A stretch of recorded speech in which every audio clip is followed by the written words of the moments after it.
رشتہ معصوم پرندے کی طرح ہوتا ہے، اگر سختی سے پکڑو گے تو اڑ جائے گا، لیکن محبت سے پکڑو گے تو ساری عمر ساتھ نبھائے گا۔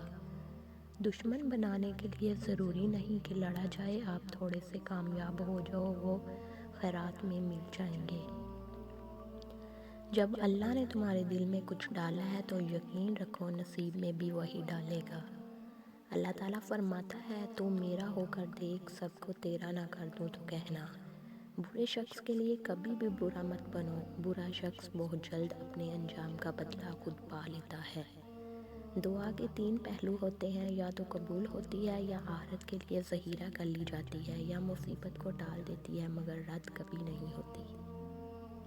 تکلیفوں سے نہ گھبراؤ، یہ تو تم کو اللہ کے قریب کرنے کے لیے ہے۔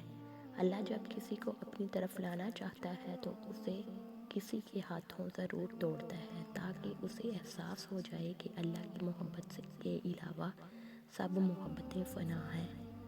جو لوگ غصے کو پی جاتے ہیں اور دوسروں کے قصور معاف کر دیتے ہیں، ایسے نیک لوگ اللہ کو بہت ہی پسند ہیں۔